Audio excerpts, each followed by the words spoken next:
Hi.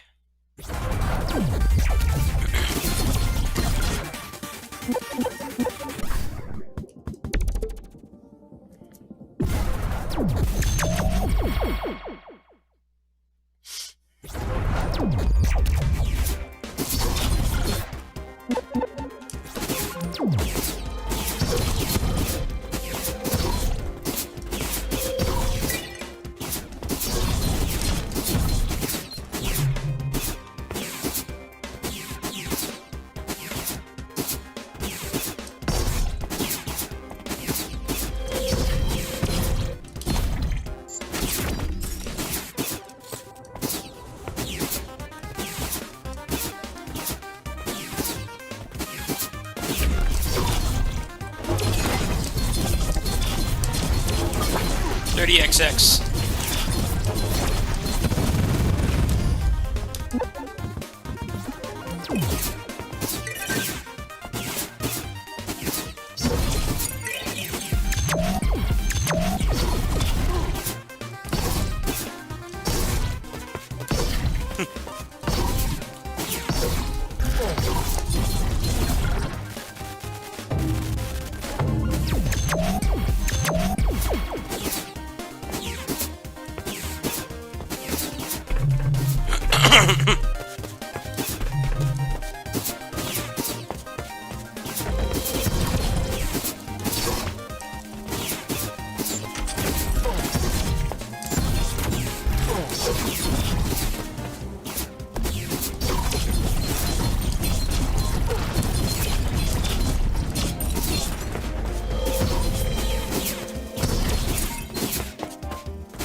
And no samurai warriors. My friend didn't understand how game sharing works, and he's getting it physically, so barring an Oil Prince donation, it's not happening.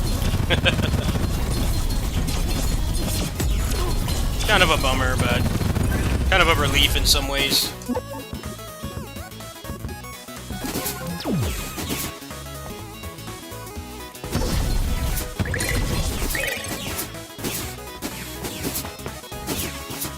I know I wasn't going to have enough money to afford it this month.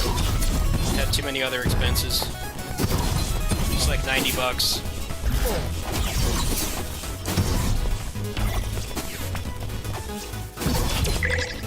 Well, Swillow's going to be covering it, so people can just go over there, I guess.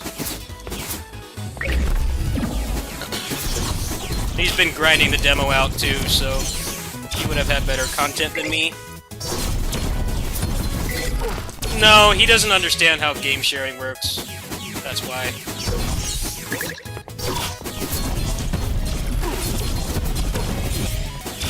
He used to live down the street from me when I still lived in NorCal. If I still lived there, I could probably just borrow it off him while he was at work. But NorCal to SoCal is like a state and a half of distance. Unfortunately. California's a big state, even though we live in the same state, we're basically an equivalent of a state apart.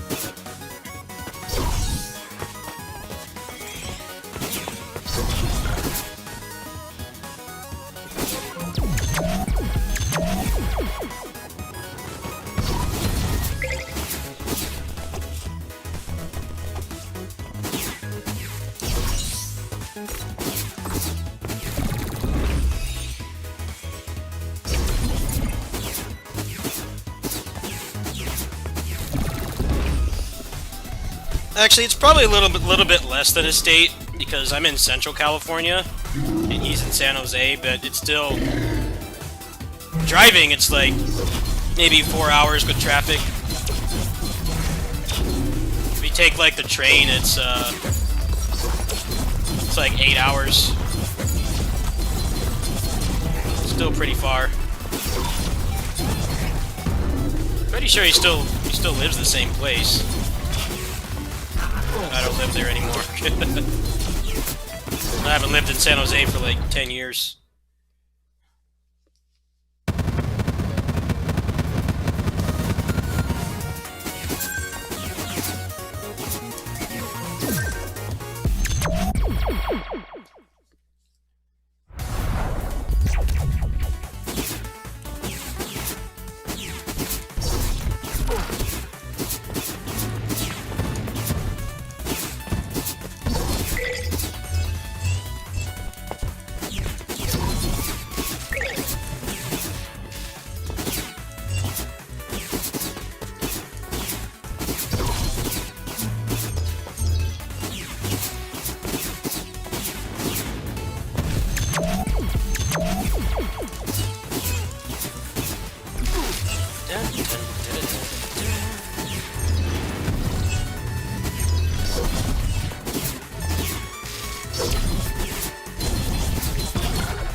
Yeah, I heard about that. Those people were basically just pushing the envelope of, like, what can you get away with without getting banned? I guess Twitch actually had some backbone to ban them. That's what you had to do on that site to get noticed, though.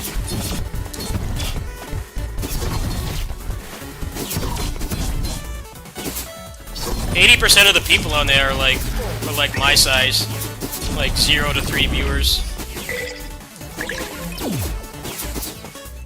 It's impossible to break out unless you've got like a ton of connections. You need people to really hook you up and be consistent.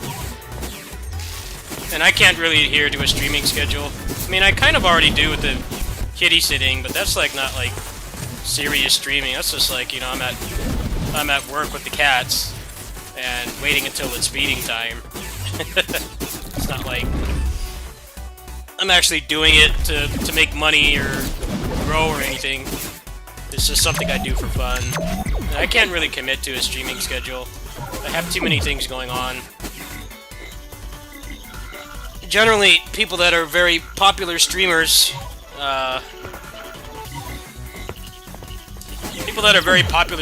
don't even have time to make content and vice versa. It's not really possible to do both. There are definitely some popular streamers that just pay for an editor to just edit stuff that happens on their streams. But there's no time to do it yourself. It's basically impossible.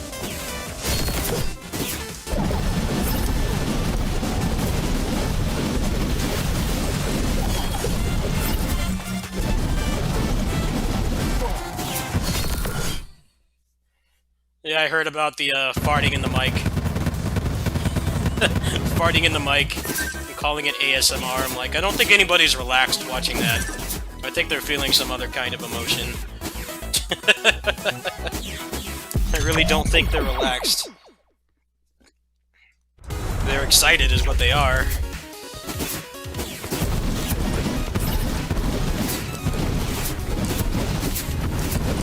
I heard a lot of their viewers are from like countries where porn is illegal. You can't watch it. It's like blocked. That's where they're making a lot of their money, and horny teenagers and stuff. They're not going to permanently ban them, though. I know they don't have the backbone to permanently ban them. They're just going to come back and try to see what they can get away with. No, it's not the fact that people do that on there that bothers me. It's the fact that the double standards is what bothers me. You know, if a small streamer did something like that, it would be like a permanent ban. But if a big streamer does it, they just get a slap on the wrist. And to be fair, you know, those people are making like thousands a day, so even being banned for a few days is basically them being essentially fined a couple $1,000s they're not making. But it's been proven time and time on there that if you're a big streamer, you can get away with basically anything. And I think that's what bothers most people about it, not the fact that people are doing that to make money. It's more that if you make Twitch enough money, the rules don't apply to you, or they very lightly apply to you. They're probably going to be back on there in a couple days. Pretty safe bet. They make Twitch too much money for them to really actually buckle down and give them consequences.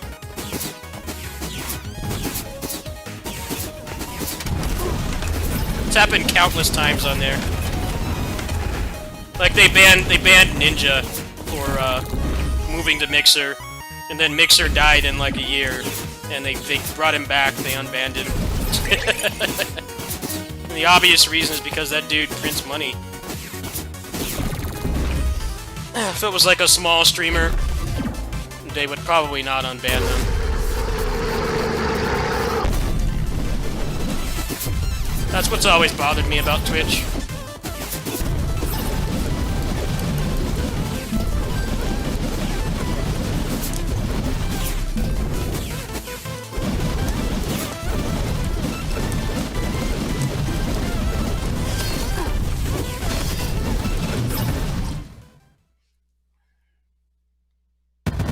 Farting in the mic. It's funny, that was always a meme on Twitch, too. People would say stuff like that and, like, not actually be serious about it. It's always a meme, like, can you just fart into the mic? But then somebody actually does it, and they get banned for it.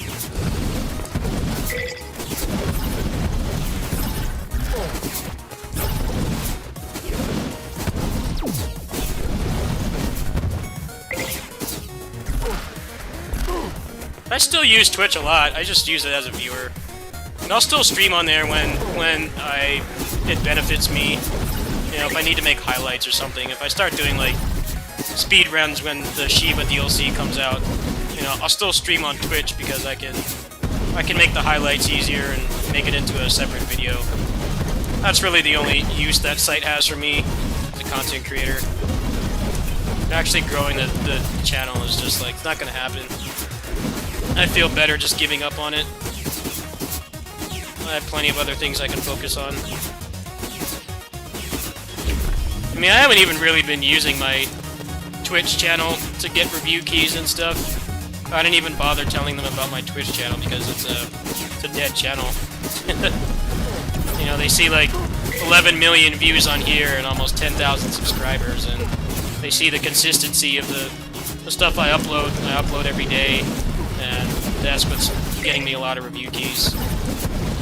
Twitch channel hasn't really provided anything for me, but just ease of making highlights.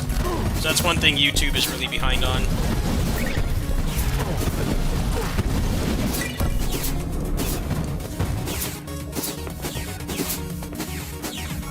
What did they ban him for? He finally got banned? That guy's been, he's been kind of pushing the envelope a lot, too.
I mean, that's a guy that was jerking off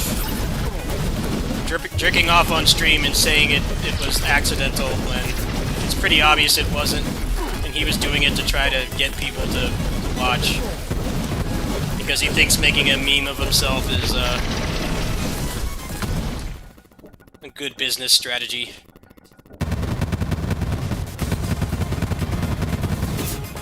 Yeah, YouTube is the retirement home for a lot of those big Twitch streamers that keep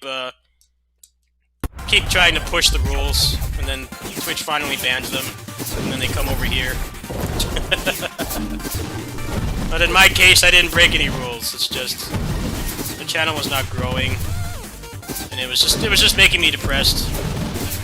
I don't need more things making me depressed than I already have in my life, so I was ready to just give up on it. I mean, it's still there. If by some miracle it actually becomes successful, I still have access to it. But it's basically just to, for highlights. That's really the only use it has for me. That's something I don't get on here. It's also just like I'm partnered on here. I'm a partnered. I'm an official YouTube partner on here, and I'm a nobody on Twitch. Twitch pays like crap too. That's the other thing. If you're an affiliate, they have a $100 payment threshold, and they take like 2 months to pay you after you get it. When people were like tossing me their gift subs and stuff, and I didn't really want to. I didn't want them to do that. It's better to just support me on here. because I get paid consistently every month, which is why I can buy all these expensive ass games every month. Twitch is not reliable in that regard at all.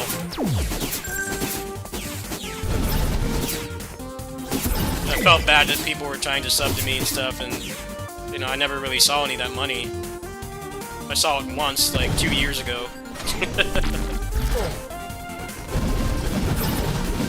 Just by removing that ability for people to support me in a way that they think is helpful, but you know, the money is basically just sitting in Amazon's bank of infinite money. It feels better knowing that people can't really do that anymore. I felt a lot of remorse when people would do that. It's a kind gesture, but people don't know like how payments work on Twitch.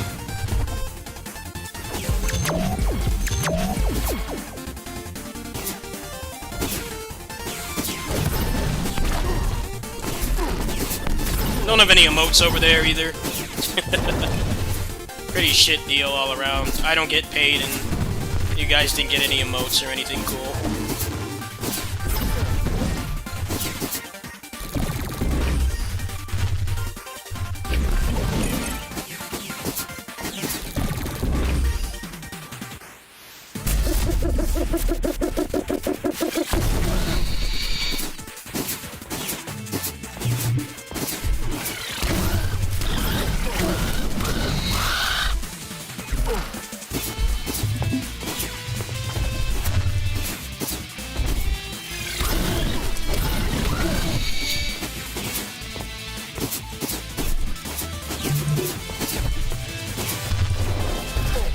Damn it.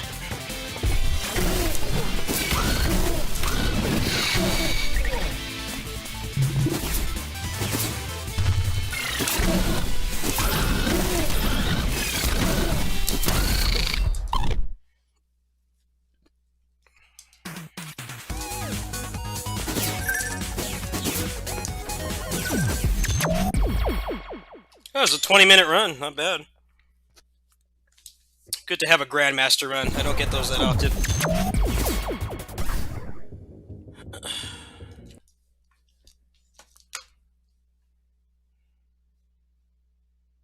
Yeah, a lot of them get banned on.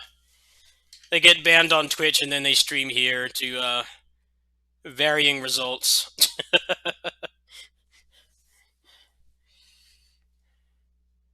YouTube has a lot of things that are way better than Twitch, though. YouTube's a really shit place to grow. Like, if you're trying to like actually make money streaming, it is still better to stream on Twitch. But there are some really nice benefits to being on here. One of them is that it's a lot harder to get DMCA'd. You get a copyright claim instead of a strike. Unless you're like blatantly uploading music or like TV episodes or whatever. They're generally a lot more lax over here. And that's one thing I like about it.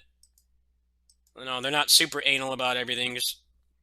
The problem with YouTube, though, is that growing on here is basically impossible, at least as a streamer. You're not going to grow as a streamer because YouTube's community features are like non-existent.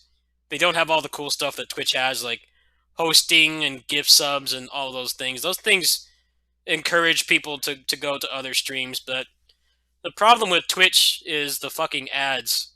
The ads have really killed any chances of smaller streamers getting noticed too. All the forced ads is now what they're doing. The ads basically kind of funnel people into larger streams that they're subbed to because they get no ads. The ads have been a really big problem on Twitch. I pay for Twitch Turbo. That's like the only reason I could still use that site. But when you're a small streamer, nobody's going to sit through that ad to look at what you're doing and see if you're worth sticking around for, when they can go into the couple streams they're subscribed to and get no ads. They also greatly de-emphasize the use of Twitch Turbo too. You can barely find it. That's because they want people to subscribe to everybody, which is way more expensive. Twitch Turbo is like $10 a month, and if you're involved in a lot of communities on Twitch, it's definitely better to pay for Turbo. But you know, nobody's gonna take a chance on you if they have to watch those ads, and that's the problem. The ads make them a lot of money, but they really kill the who's going to be the next big streamer. If you're stuck at like 0 to 5 viewers like I was on there, nobody's going to watch me because they have to sit through an ad. They want to see the game or whatever, and they have to sit through an ad every time. They're more likely to just go watch someone bigger who's playing the same game because they're subscribed to them and there's no obnoxious fucking ads screaming at you.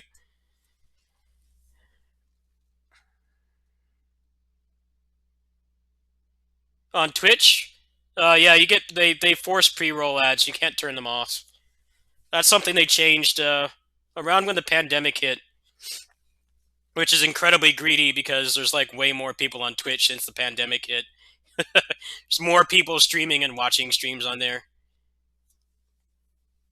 Yeah, it didn't used to be that way. You used to be able to use ad block on there, and but now the ad block gets it gets detected, and they start giving you all these nag screens about how you need to turn off your ad blocker to get a better experience, which is bullshit, obviously.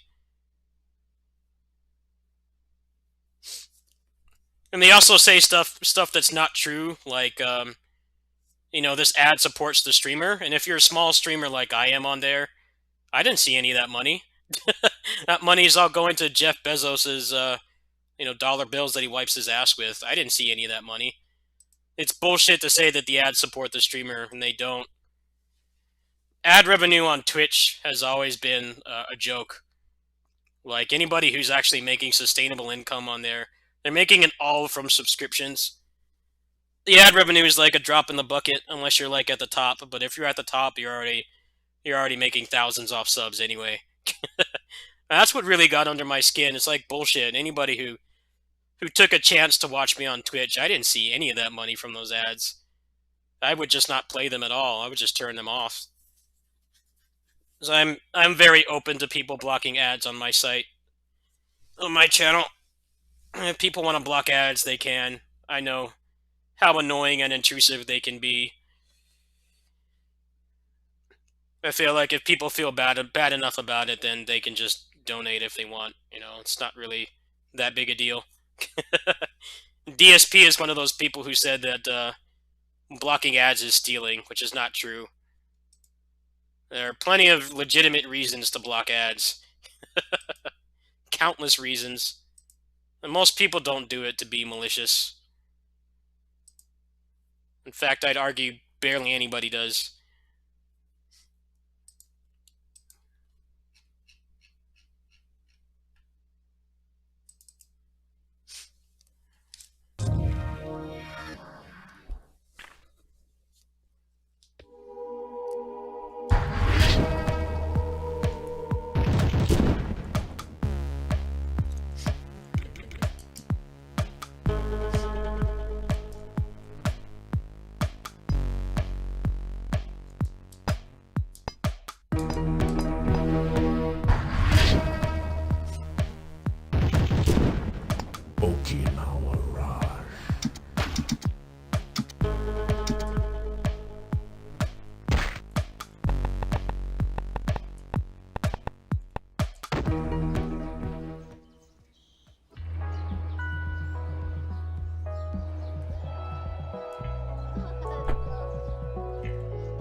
Hold up to...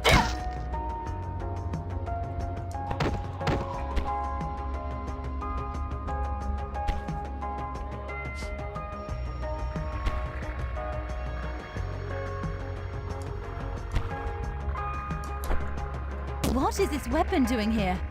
I should take it to the shrine at once.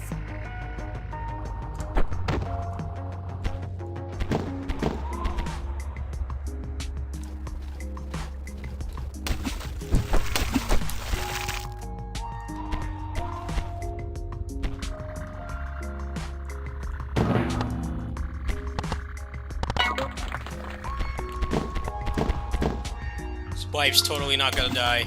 Stop your squabbling. Use Ayumi's special move. Tiger parts her cubs to It's a little bit abusive. Okay.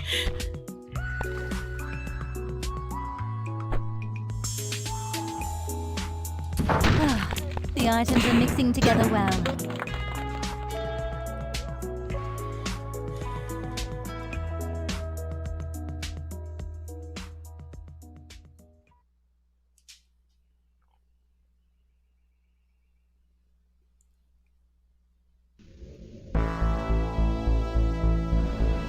The classic RPG opening. Where is the trading knife?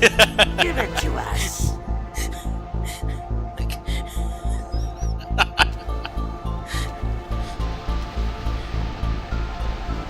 You better haul ass over there, dude. You're in an action game. Know where it is.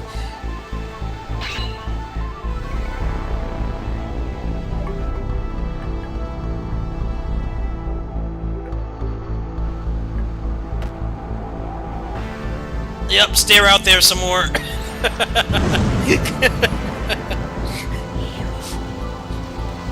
Wife's gonna go bye-bye.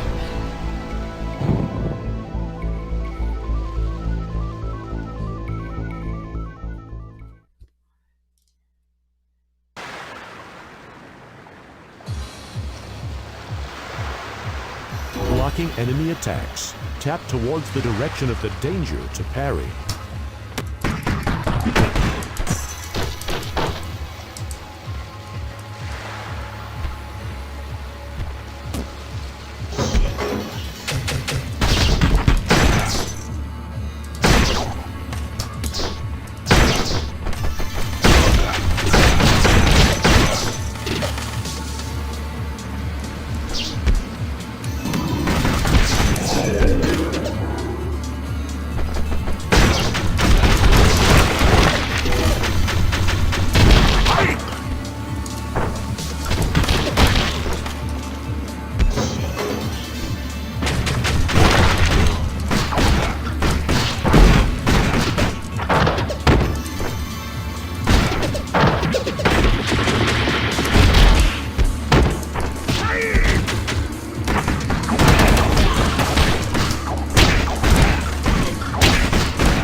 Black Spider Ninjas.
Oh shit! Damn.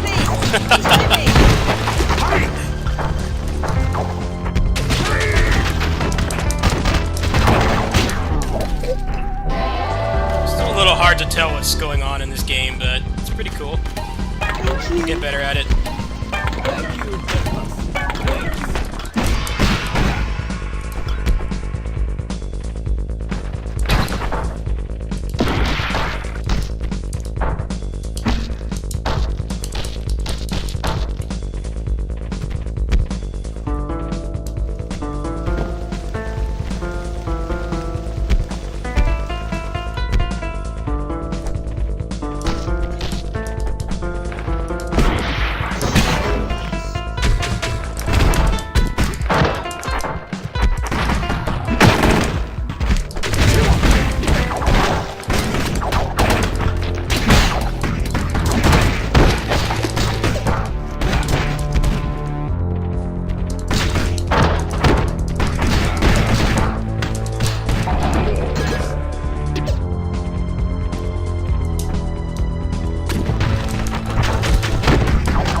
Looks like you're a little late for the party. I hope you don't mind that I bought Oh? And who? my... Too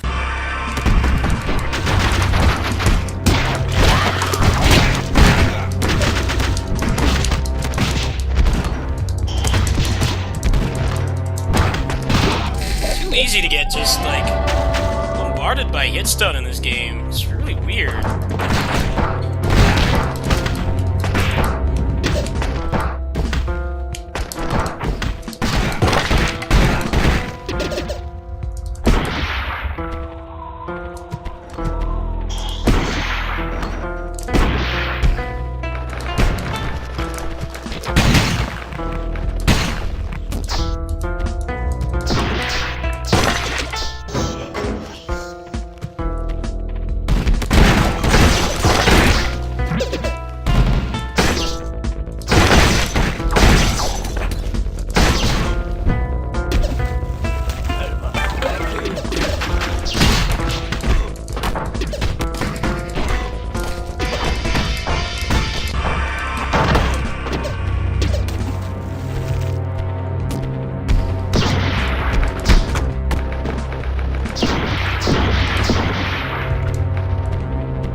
This backtracking feels pointless.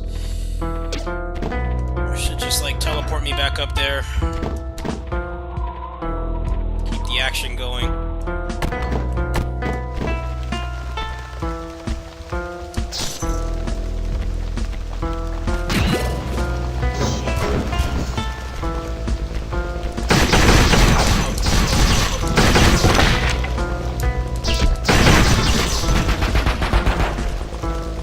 The Black Mantis sends his regards.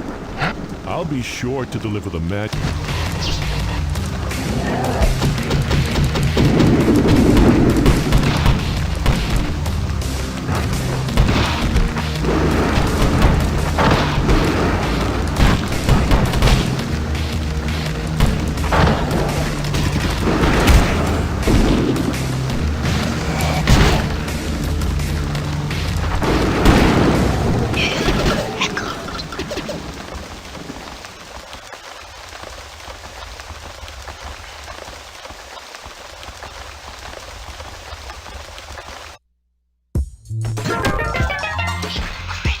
The F plus.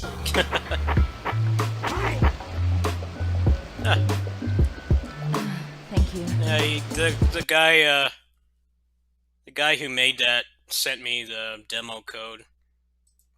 The weirdest thing about that game is just like it's too easy to get bombarded.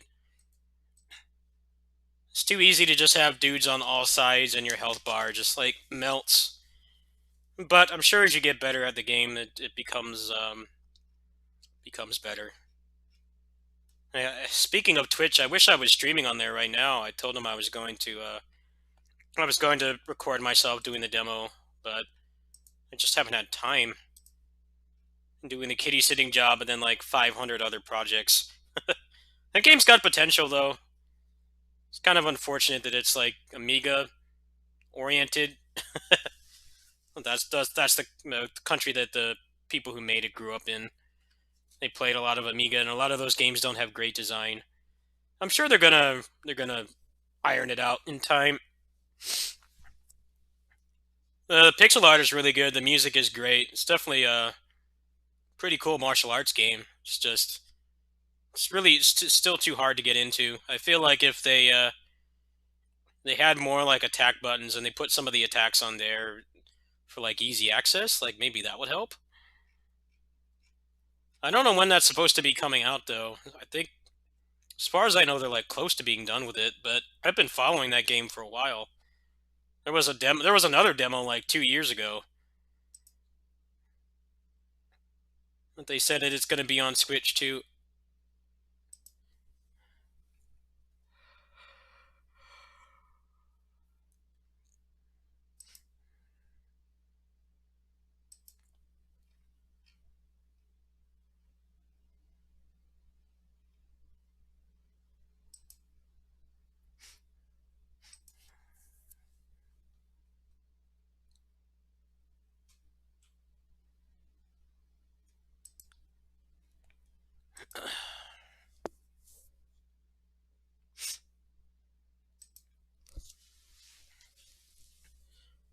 Actually, yeah, I think I'll just kill this. What about that Dragon Blazers game?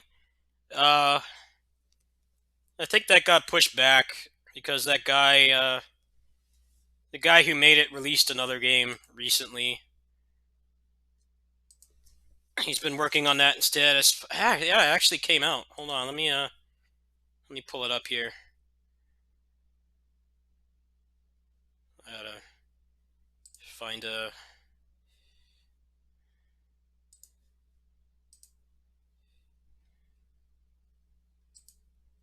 Yeah, this game.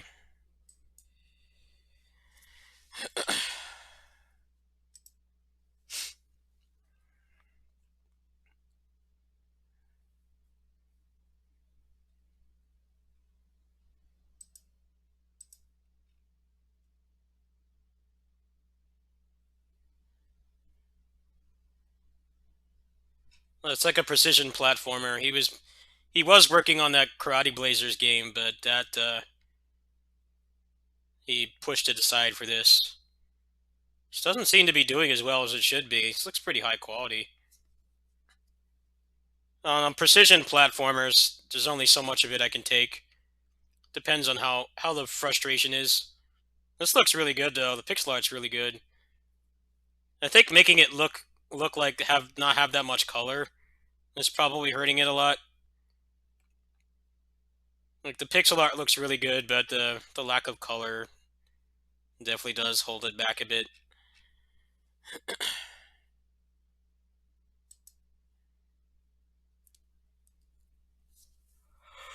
Apparently the hardcore precision platformer junkies really like it.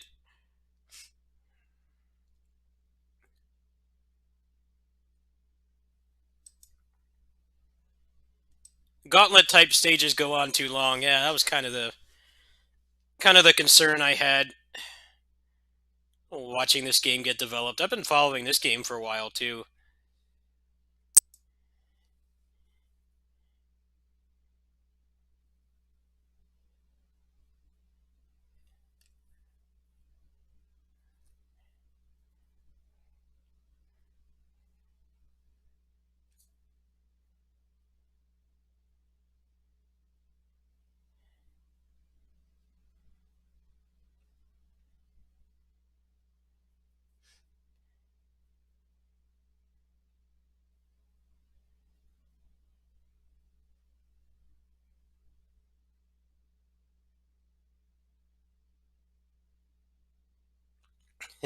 Yeah, that's the problem with precision platformers. I'd say precision platformers are up there with beat 'em ups and character action games in terms of genres that can really overstay their welcome. You can have like the most rock solid fun gameplay, but in either of those genres. But if it goes on for too long, or it asks too much of you for too long, then it can completely ruin the entire thing. And with precision platformers, it usually means like the length of the game can be fine. Like maybe don't expect people to play through it in the whole sitting, but like when you have like really long levels and there's like it respawns you back like really far, that can really piss off a lot of people. There's very few precision platformers like the original Meat Boy where you respawn back at the beginning, but all the levels can be cleared in like 10 to 30 seconds. So it's not asking that much of you. It's asking you to play decently for like 30 seconds. But some of those precision platformers, like let's just make like this 10-minute long gauntlet and not have frequent checkpoints to prevent people from having problem spots all the time.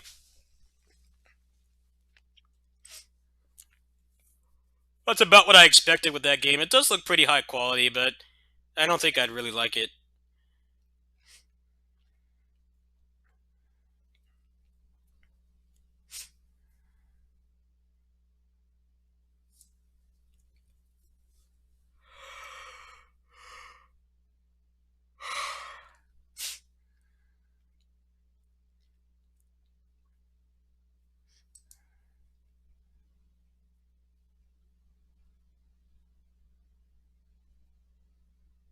I don't know, the movement in this game doesn't look that great.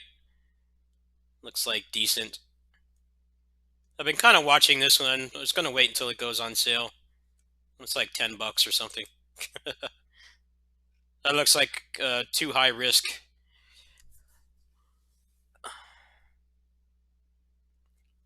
What happened with Samurai Warriors 5? Basically, my friend offered to game share it with me, but he doesn't game share that often. He's getting it physically, and I don't have $90 to go buy it because this has been a massively expensive month running the channel. I've had to buy so many things, and I don't have $90. So, barring people really wanting to see it and like donating for it, then it's not happening. That's kind of why I didn't hype it up too much because I knew it was basically hinging on uh, massive donations or my buddy letting me game share. I don't really think people have the money to really be donating to me, especially a large sum of money like that. It's like it's gonna be like $90 to get it. I know people want the videos from me, but I'm completely tapped on money right now. And until the first, that's when I have some more money coming in. My neighbor at my kitty sitting job can't really pay me for another week either, so that's out of the question. I would do like a donation drive thing for it, but I don't really think that many people would help. I don't want people to feel like they're forced to donate. It's not that I'm holding the content hostage, it's just that I just don't have the money. I've had too many things going on.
No, it's always been like that with Japanese games. That's why there aren't many channels like mine that specialize in that stuff. It's very expensive. I remember I paid a ton for Basara 3 Utage when that came out. That was like $70. I had to pay for the shipping too, which was like more expensive. Japan hasn't really changed their they haven't really changed their pricing on stuff ever since they stopped being in the bubble economy. Japanese games have always been like massively expensive over there, even though they're not as the yen isn't as strong as it used to be, but the games are still fucking crazy expensive. I don't have $90 to spend on that right now. I mean, people can donate if they want. If by some miracle I raised $90, which is for a channel of my size is not easy, then I'll do it. But other than that, I'm not able to.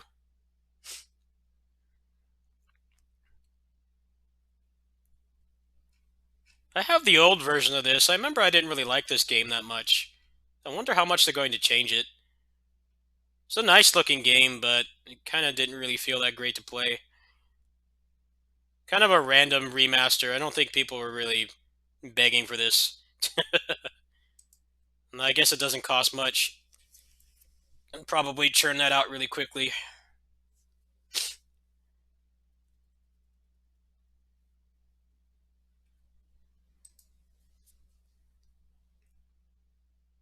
Japanese games are always expensive. We have it better here in America. People complain about the prices of Koei games in America. It's like, have you ever imported one of those games on launch?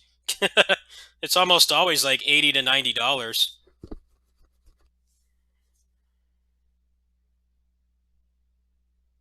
It's definitely easier now than it was before, and not having to actually wait to get it physically, but it's very expensive. Like when I did Warriors of Orochi 4 Ultimate, I imported that from Japan because for whatever reason, the Japanese release on Switch, only on the Switch version, had full English text, and a longtime viewer of mine just donated like $80 to just pay for it in full. That was the only reason that happened. Generally, if you want a Japanese game at launch, it's always going to be more expensive than anywhere else. They kind of adhere to like $60 prices in when they release them outside of the US, but their shit's as expensive as they want it to be.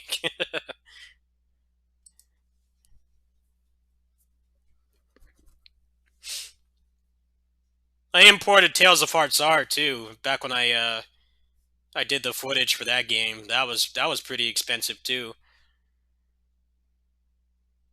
Kamen Rider Batride War 2, that one was actually relatively cheap, but that game was like went down in price really quickly.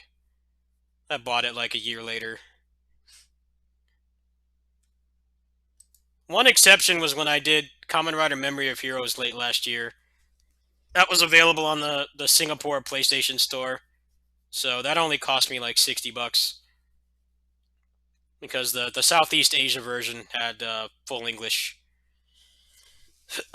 But it's very rare for that to happen. I don't think any of the versions of Samurai Warriors 5 coming out this week have English text.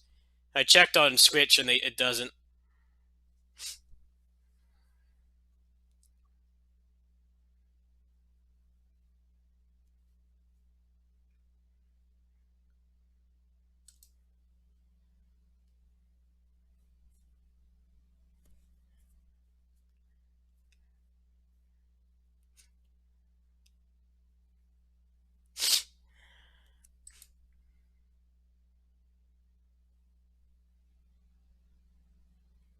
Well, there's like nothing good in here.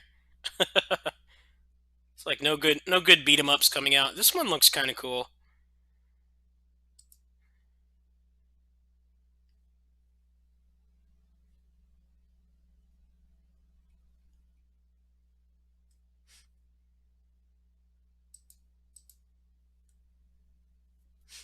Well, Jitsu Squad, of course, but that's not going to be until next year.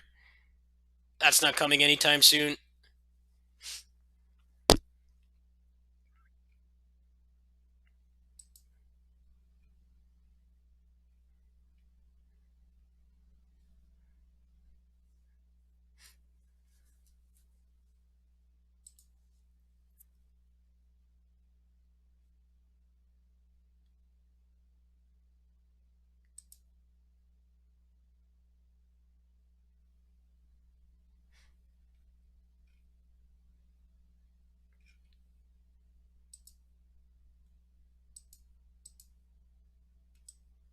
Dude, I hate when these trailers do this. It makes dumpster diving on here so much harder. like, like just show the game.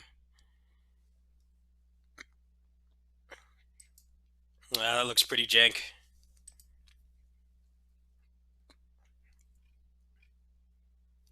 Biggest mistake you can make on here as an indie game developer is not getting the gameplay within the first like 10 seconds. 5 seconds have the gameplay. Having the gameplay in 5 seconds definitely helps your case.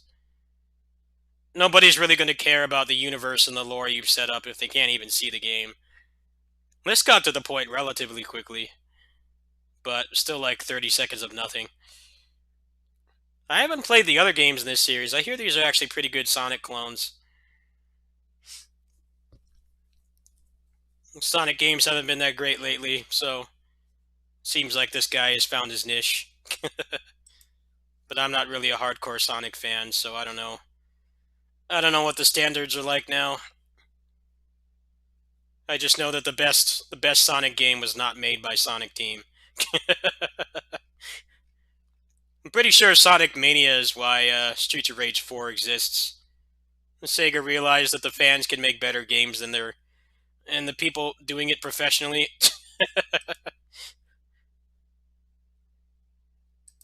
I was kind of looking at this one. Why does this have such bad reviews?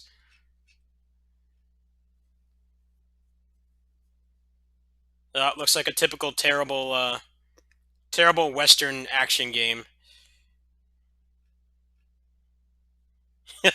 Oh God, these are some pretty scathing reviews. Yep, that's a shame. I know some people in my community were kind of looking forward to this one, but I looked at the trailer. I've played better indie games than this.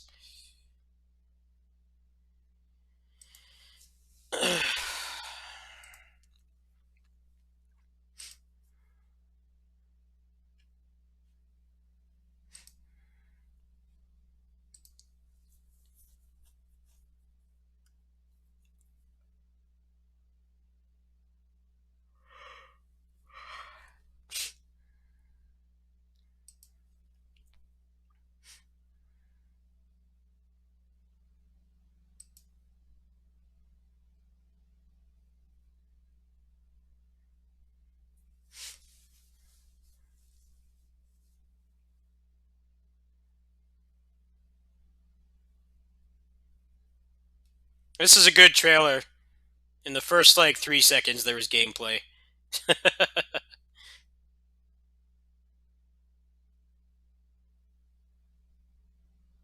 This looks a little bit too gimmicky for me. What else they got? This one I've seen this one before. Looked like it had some potential, but probably isn't one I'd like.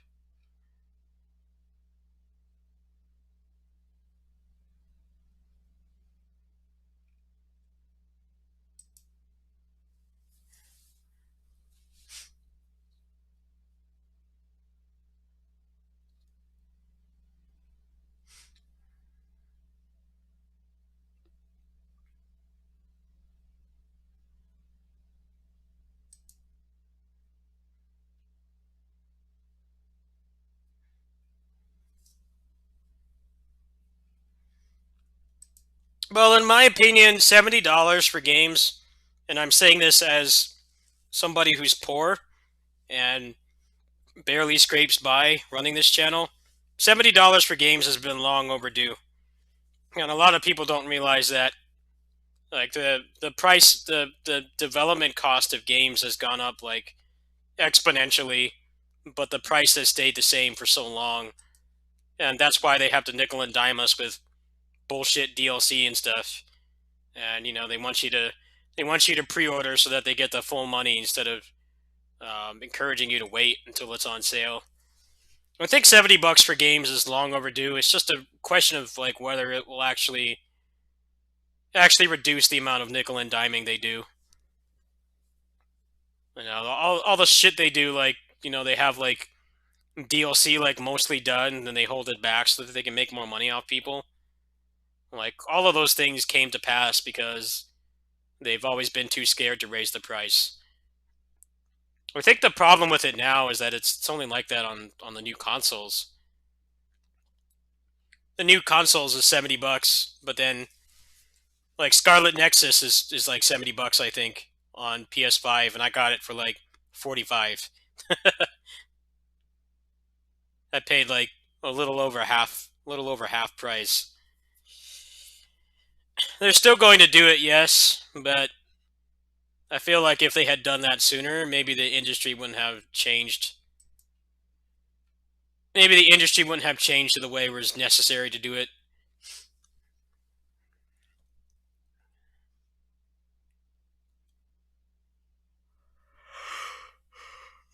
This game looks pretty cool. I've got this one on my radar.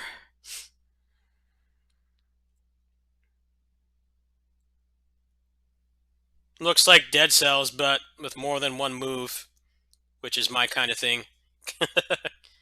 I got bored of Dead Cells pretty quickly because the combat was just like not really interesting. This looks pretty awesome. I like the art style too. Really nice art. This is another good trailer. First 5 seconds, there's gameplay.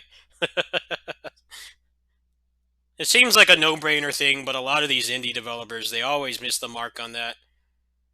It's like, dude, I'll care about your lore and your universe after I've seen the game and I have even the slightest glint of interest in buying it.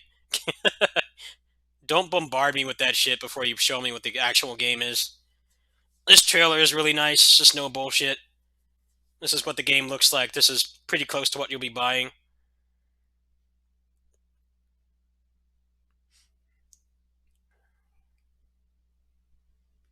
Problem is a lot of DLC is still really bad. There's lots of DLC that's not good. It's rare to find DLC that's like Neo quality. Both Neo games had really great DLC. They added like whole new gear tiers, they added a new endgame mode, they added 2 new weapons, they added new moves for free. Like keep in mind, I did get a review key for Neo 2 on PC, but I paid for the deluxe edition for that out of my pocket, and I got like 400 hours out of that game. Pretty much all the DLC was worth it. I'd argue the first one didn't really add that much. It wasn't until the second DLC that they added the ethereal weapons, the ethereal tier gear and stuff. But that season pass was really worth it. If you liked the core gameplay, they added a lot to it. It's just really hard to find DLC of that quality. A lot of it's just like, play through some overproduced set piece that's over in an hour and we're going to charge you like $30 for it. I would have more fun just playing through the base game again if I like it than paying for that. DLC is just very disjointed as a concept. There's some people that really get it, like Team Ninja. I definitely have my grievances with Neo 2 as a game, but I think out of all the DLC I've ever bought, that was worth my money. I played that game for like 7 months. It took like 6 months or whatever for all the DLC to come out. That was like the only thing I used my PS4 last year. That was the only game I played on there. It was well worth the money. They definitely added a lot to it. It's a shame that they weren't really able to do another one, but then they got that commission to do that Final Fantasy Origins games. That's probably why Neo 2 didn't get more. But in general, you're not going to find DLC as high quality as that very often.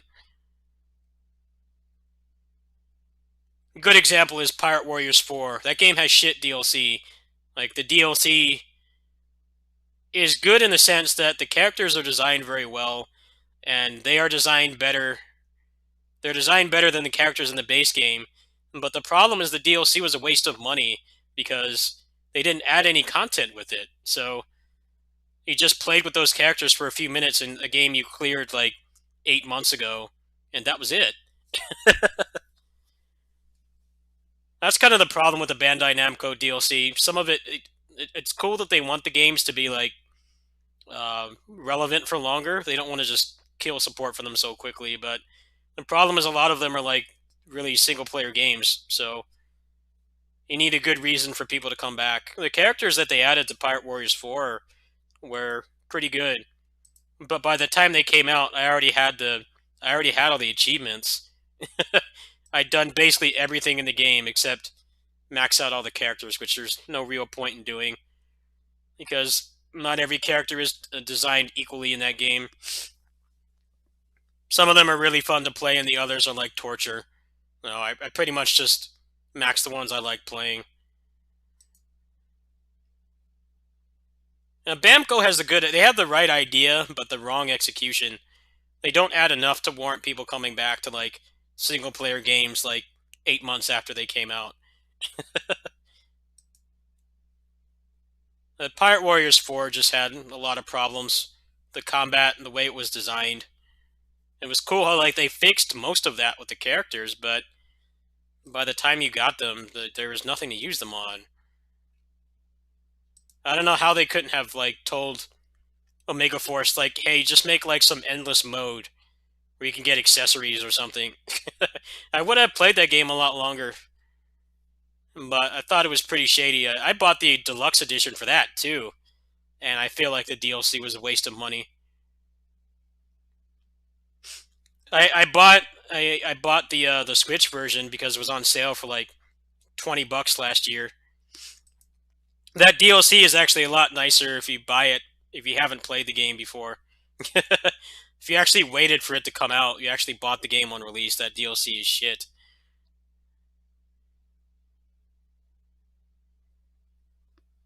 Early access releases, yeah. The whole thing with that is, you know, they make the most money when you buy something day one. So they want to encourage people to do it when people who aren't content creators and aren't like completely irresponsible with their leisure money. You know, you don't really need to buy a game at release. You can wait. That's the thing about it. You know, I'm a content creator. I have to have things pretty much as soon as they come out, which is why gaming is so expensive for me. But if you're just gaming casually, you don't make any kind of income off it. You know, they've conditioned people to wait like anywhere from, you know, 6 to 8 months or maybe a year, depending on the game, and you can get it for like half off or cheaper. So they try to weight everything on day one releases and stuff. It seems to work, and people seem to fall for it. You know, they want as many full price $60 sales before they discount it. But Steam has proven if you put a game up for $5, people will buy it, even if they won't actually play it.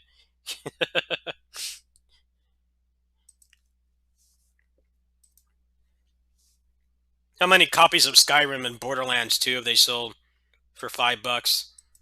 And they're probably still making more money off that, even though those games are so old now. I definitely notice when a game is on sale a lot and when it's on sale less. That's why I do my little videos telling people about that stuff, because there definitely are some games that are on sale like literally every 2 weeks. So it's like, if you don't have the time or the money, there's no reason to go and try to, you know, move the earth or part the seas to get it.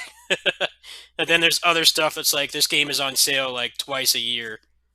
You know, if you can get the cash for it, you should make it happen. Namco and Capcom are pretty big offenders of that. Their games are on sale like every month. Namco especially, they discount their stuff like really quickly.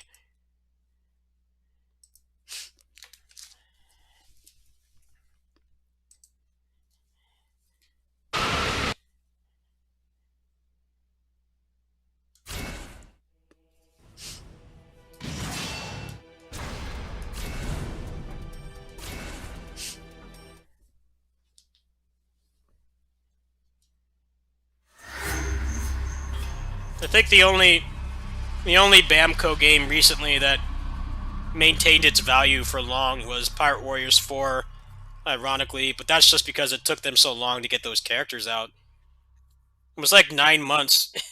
Yeah, it was like 8 to 9 months for them to put those characters out.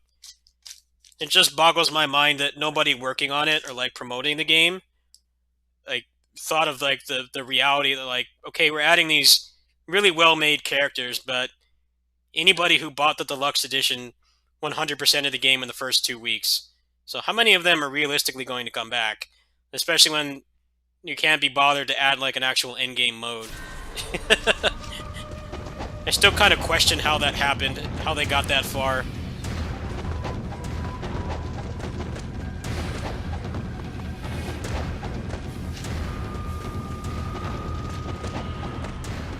That was definitely the problem I had with that game. I didn't care how much better the characters were designed because I had already beaten the game.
Hey Lightside, can you post my donation link for people who want to help with Samurai Warriors? I'd appreciate it. I know people probably want to help now. I don't think I'm going to be doing it though. It's too much money.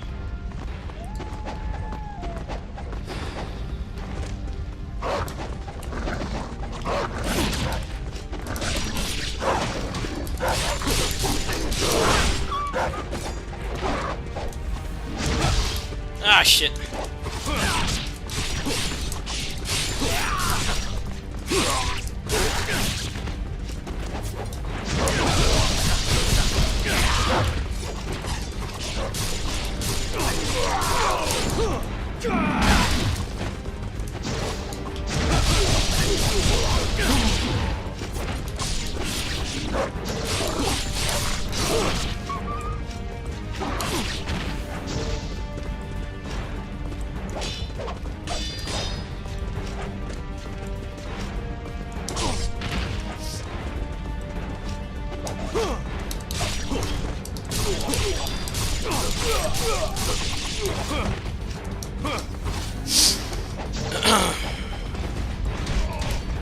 Shit.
It's funny how this looks like barely any better than the Switch version. It runs better than the Switch version, but it looks almost exactly the same because they did barely any work on this. It's a very bare bones port. That's why my Switch file, I'm like almost done with this game on PC. I'm kind of just waiting for mods. Some people have made some mods for this already.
I definitely like this version a lot better than the old original.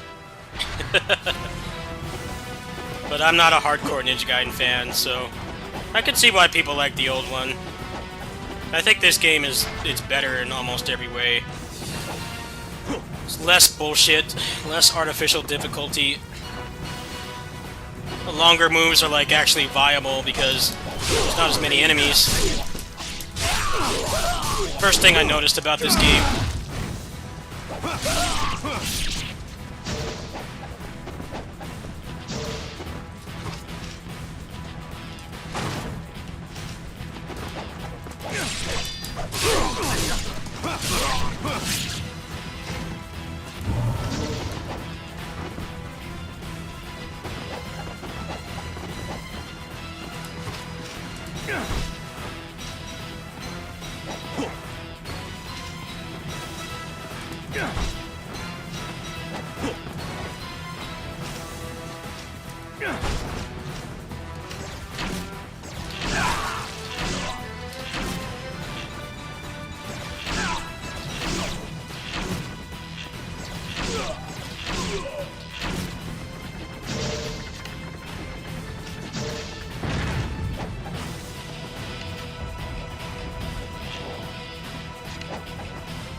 Why do you need to climb ladders?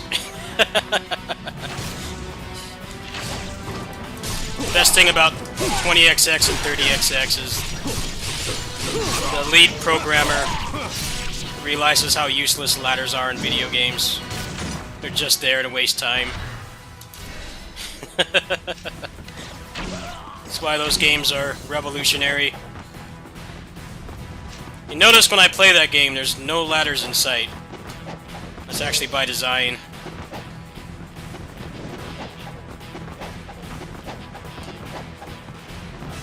That game and God Hand are legendary because there's no ladders in that game either. Gene just jumps up there.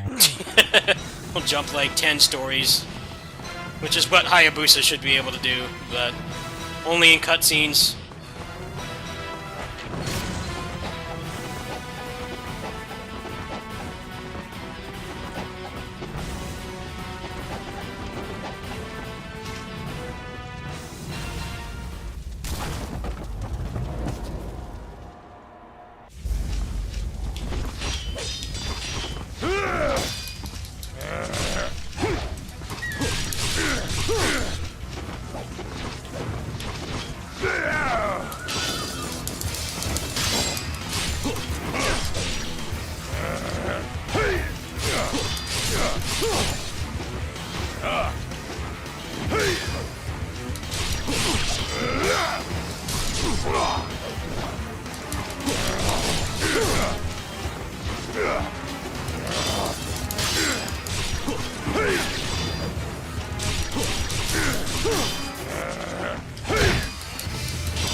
A glittering island.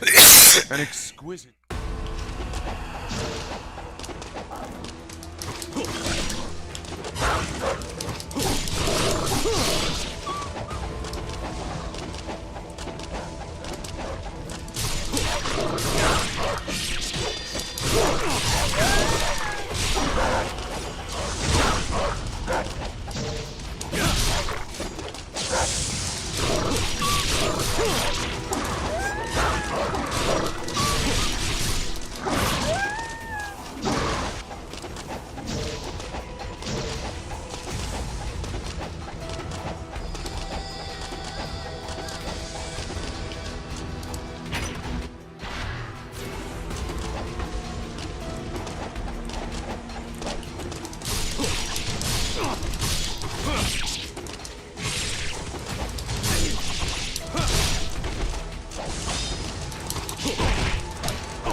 Die, you bastard.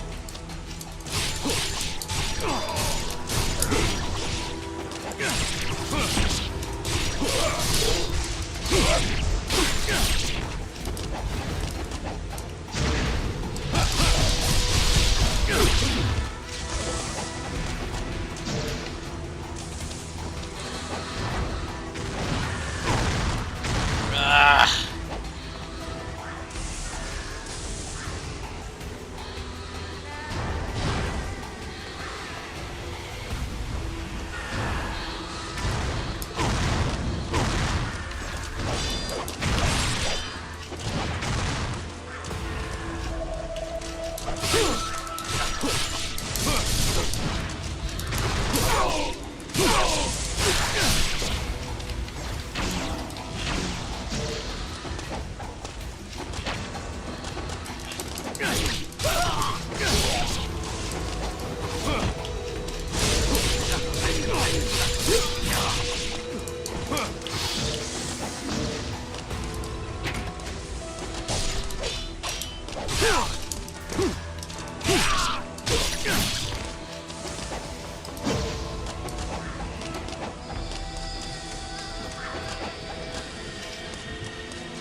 Yeah.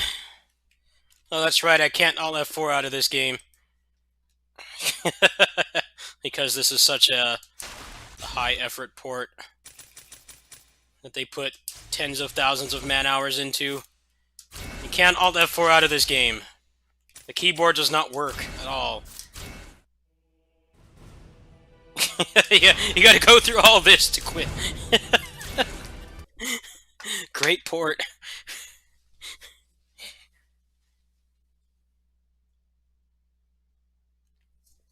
Keyboard doesn't work at all.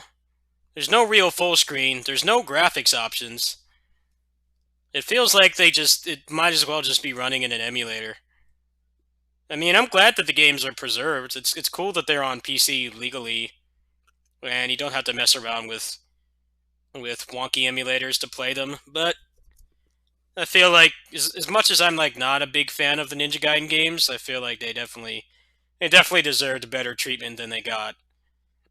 It says a lot that I haven't even really touched the PC version that much outside of doing a little port reviews and stuff, because there's not really much of a benefit to it. In a way, it's actually better to play it on the Switch because I can back out of it at any time. You can't even... It doesn't even have real full screen. There's not even options to change the resolution.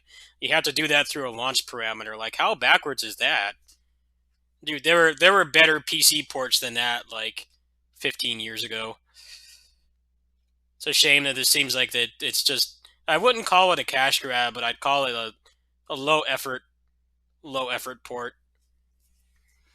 There's definitely a lot more they could have done. Make the keyboard work for once, have graphics options, maybe make the game look better than it did. I'm just playing it right now. It really doesn't look that much better than on the Switch. I mean, the frame rate is rock solid, which is nice. And it's double the resolution, but in a game that old, I don't really think that matters that much. The original games were 720p, so the Switch version is basically just like the old versions, but it runs a little bit better. I did notice on the Steam database that they are working on a patch, so maybe they're going to fix the inconsistencies like the Tonfa Azuna drop not working and stuff. All the weird jank is going to get fixed, I hope, but it's a shame. You have like really good ports like Bayonetta and the DMC games and stuff. All those got good ports with tons of mods, and Ninja Gaiden just feels like they got an intern to do it overnight, or like they gave him like a couple weekends to do it. I feel like the Switch version should not even really be having any trouble running at all. That's the other thing that's weird. The Switch is underpowered, yes, but I feel like it should be able to run those games, especially when it can run Bayonetta 2, which has like way more going on than any Ninja Gaiden game.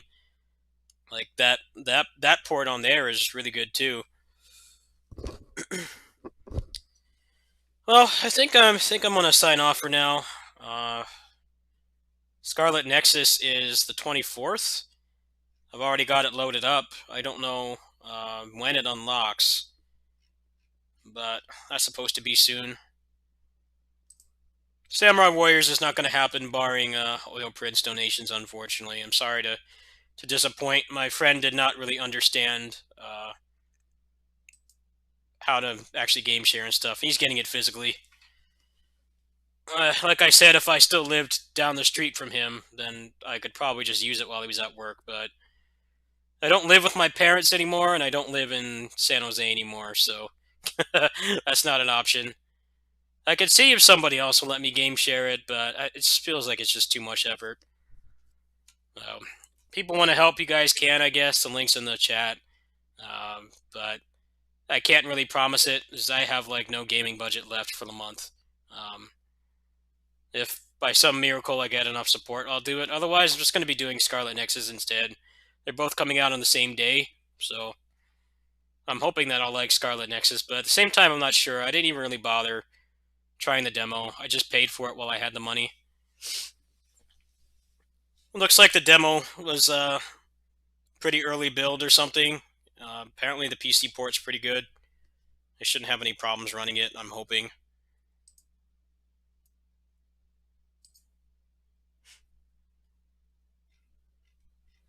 Yeah, guys can donate to the Samurai Warriors Fund if you want. I'll catch you